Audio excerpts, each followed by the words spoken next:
Acompaña a uno de los intelectuales más prestigiosos de América Latina, una persona que estudió en el vientre de la bestia y que conoció cómo se las gasta el imperio. Recuerdo que en mis tiempos de estudiante en Alemania pensaba que la palabra imperialismo y oligarquía eran dos palabras gastadas que utilizaban perezosos pensadores para dar cuentas de su continente, hasta que llegué a América Latina y gente como nuestro invitado me enseñó que sin la palabra imperialismo y sin la palabra oligarquía no entendemos ese continente.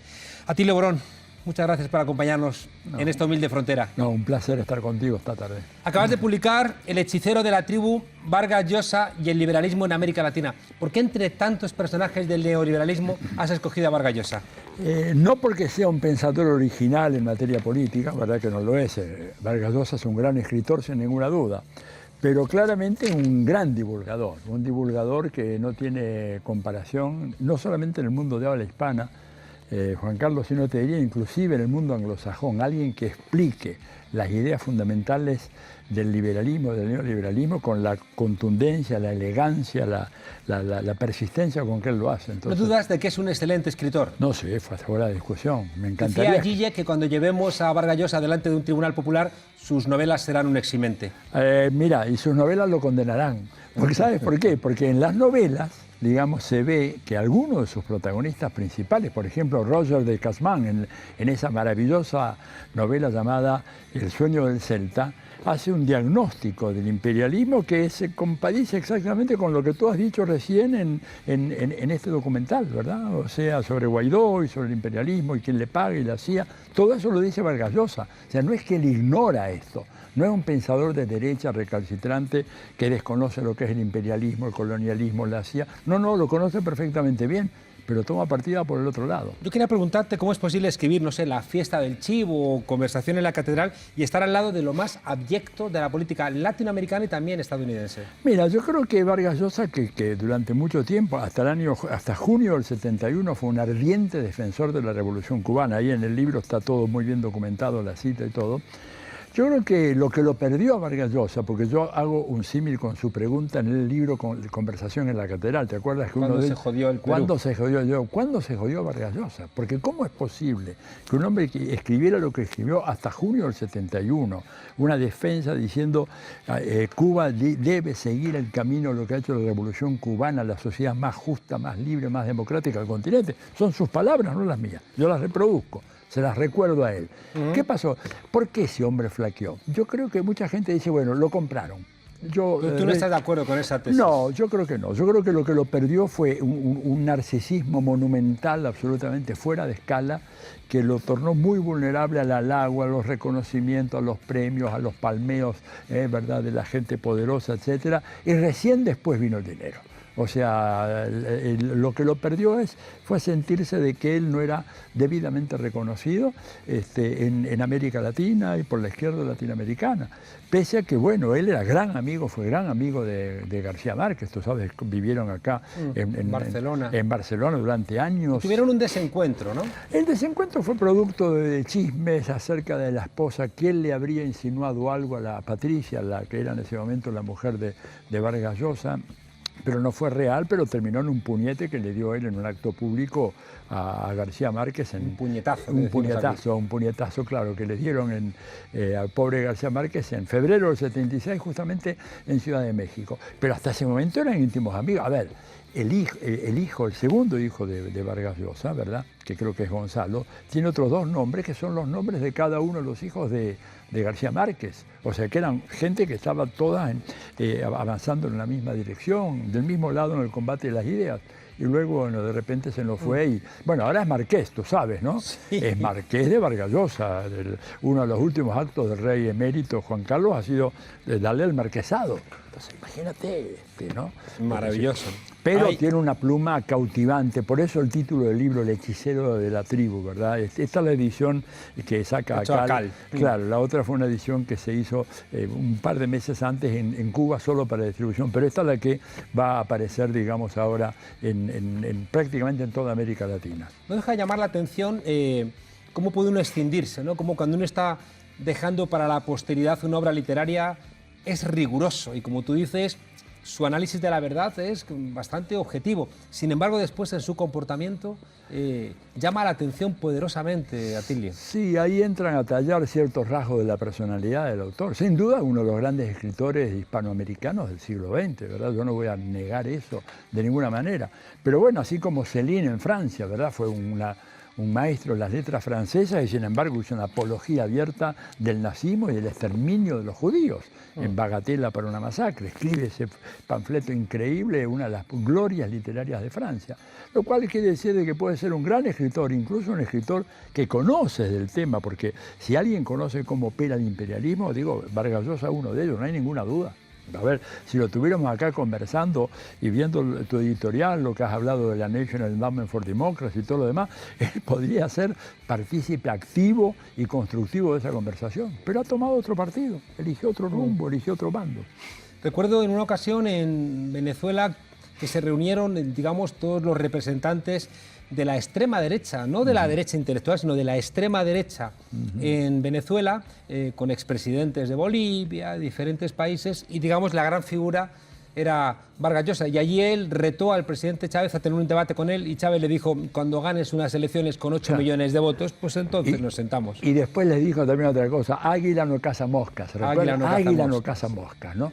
Y es cierto, porque él además, yo creo que parte del resentimiento de don Mario tiene que ver con su derrota apabullante a manos de Fujimori, en donde él, justamente por esa egolatría, ese narcisismo que tiene, daba por descontado que el pueblo peruano lo iba así proyectar a la presidencia arrasando con el chinito. Hay como un endiosamiento personal, ¿no?, de esta gente que les hace perder. Le ocurre a mucha gente inteligente, ¿no?, que el endiosamiento que le construyen sobre todo los medios termina cegándoles. Los ciega por completo. Y él realmente creo que no se repuso de eso. Su ciudadanía española tiene que ver con su resentimiento ante su Perú, ante Arequipa, ante todo aquello que él se siente repudiado, ¿verdad?, por sus conciudadanos. Él en España regañó en un artículo público en el diario El País a Evo Morales, al presidente de Bolivia, por no vestirse de traje, chaqueta y corbata para ir a ver al rey Juan Carlos, sino que fue con su chompa. Es como una suerte de renuncia, ¿no?, a América Latina. Sí, y un gesto, digamos, de obsecuencia, que yo creo que está de más. Pero lo que pasa, a mí me preocupó mucho él, ¿verdad? Y me preocupa mucho lo de él, porque, digamos, es un hombre que tiene una penetración de sus ideas muy grande en un inmenso aparato cultural, periodístico, mediático en toda América Latina y no solamente en América Latina.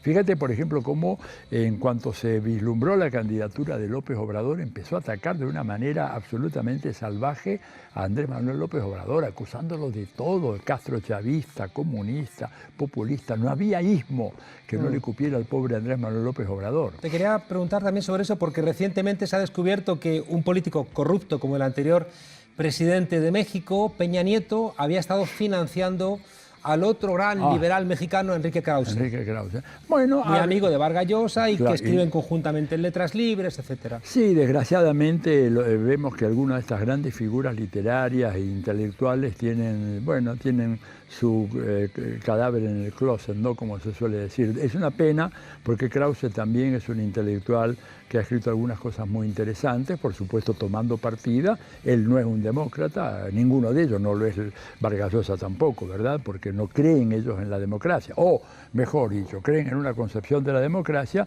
en donde la democracia es hacer jugar las leyes del mercado y punto. Y fíjate que en el caso de este libro es particularmente grave porque desecha radicalmente cualquier forma de acción colectiva o cualquier sujeto colectivo como un vehículo hacia la construcción de una sociedad mejor. En el libro de Vargas Llosa, el de la... Sí, en la llamada de la tribu. De la llamada de la tribu. Sí, porque justamente lo que él dice es que hay un peligro en este momento de que esa llamada sea tan seductora que la gente abandone el camino hacia la prosperidad y el bienestar que le garantiza el individualismo. Dice, porque el liberalismo, al garantizar el libre juego de las personalidades, la creatividad y todo lo demás, en contra de la uniformidad aplastante de la tribu, es la garantía para que, bueno, todos podamos vivir prósperos y felices. Mira, en Buenos Aires ahora, como se produjo el Congreso de la Lengua mal llamada española, que es otro debate que habrá que dar en su momento, ¿verdad? Porque la Constitución de España nos dice que la lengua oficial de este país es el español, es el castellano, que es el castellano. Es una diferencia que no es inocente, ¿verdad? Bueno, pero en ese Congreso, una conferencia que él da, dice que, bueno, vivimos en un mundo maravilloso porque ahora los que quieran dejar de ser pobres pueden dejar de ser pobres.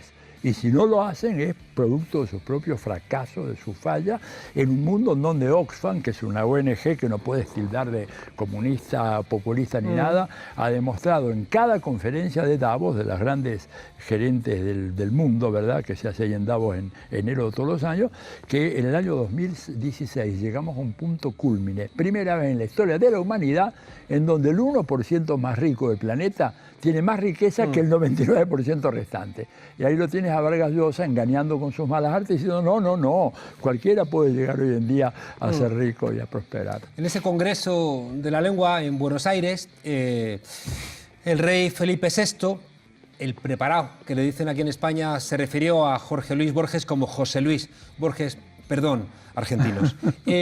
Atilio, tú has planteado cómo hay una construcción mediática brutal de cualquier cosa que hace o toca Vargas Llosa, incluido el premio Nobel. Sí, claro, no solamente eso, el príncipe de Asturias, el reconocimiento universal, digamos, en Europa, en Estados Unidos, por supuesto, en América Latina. La red de publicaciones, ¿no? Maravilloso, digamos. El hombre publica hoy un artículo en Madrid, ya sabes en qué periódico, y esta noche mismo ya está en las ediciones digitales de los principales medios de toda América Latina, incluyendo también en Brasil, o sea, no solamente los hispanoparlantes. Cuéntame en un minuto, ¿necesita el capitalismo neoliberal maquilladores como Vargas Llosa? Y sí, cumplen una función muy importante. ¿Por qué concretamente ahora? Porque los intelectuales eran de izquierdas y de repente a partir de los 70, con el giro neoliberal, surgen intelectuales pues, de derechas. Pues ellos se han dado mucha cuenta. Fíjate que el neoliberalismo en términos económicos es un fracaso rotundo. Ha fracasado, digo, están en recesión en Europa, en Estados Unidos, hasta China ha sufrido el embate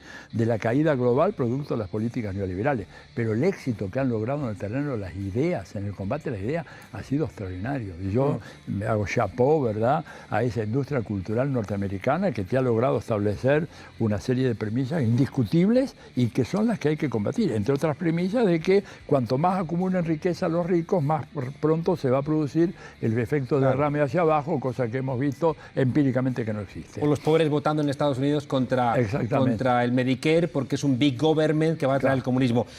Cuéntanos en 30 segundos para despedirnos algo que tú has contado y que me ha llamado mucho la atención, y es como Vargas Llosa no deja de ser el derivado de una política que ya en los años 50 pone en marcha Estados Unidos y aparecen algo que la gente no imaginará, que son los picapiedra. Así es, bueno, eso es maravilloso, porque eso fue producto del shock que tuvieron en Estados Unidos cuando se lanzó el primer satélite artificial, que lo lanzó la Unión Soviética.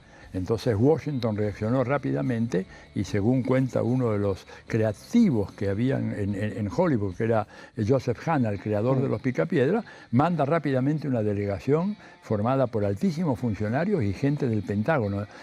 Hanna dice, venían gente de civil y gente de uniforme militar a decirle, señores, hay que hacer un esfuerzo para revalorizar a la nación norteamericana, al modo americano de vida, porque en este momento las encuestas en Europa y en otras partes del mundo nos dan a Estados Unidos como segundos después de la Unión Soviética, que es vista como una frontera en el desarrollo tecnológico. Y decimos, ¿qué hacemos nosotros? Y dijeron, bueno, pues hagamos el mundo reconstruyándolo como habrá sido en el Paleolítico, el modo americano de vida, digamos, de una manera de presentarlo como lo único posible, lo que fue, lo que es y lo que será. Y realmente hicieron un trabajo extraordinario. Y ahí tenemos a Pedro Picapiedra, que es un obrero. Claro, que va con su tronco móvil, Vilma en su casa con todos los enseres electrodomésticos, la mascota, yendo a jugar boliche o bolos, no sé cómo le dicen en España, yendo al mall a cenar, digamos, con sus amigos. Al centro comercial. Realmente un esfuerzo ideológico fenomenal. Atilio Borón, el hechicero de la tribu Mario Vargas Llosa y el liberalismo en América Latina. Vargas Llosa, un extraordinario escritor, un mediocre teórico político y un mal demócrata. Atilio, muchísimas gracias por acompañarnos aquí en esta humilde frontera. Okay. Saludos. Un placer para mí estar contigo. Saludos por la hermana argentina que está sufriendo también tanto el regreso de una derecha poco comprometida con la democracia. Y por supuesto con la bendición de Vargas Llosa, que nos dice que este es el camino a seguir. Muchas gracias. Lolo, tú, si te atreves, alégrame el día.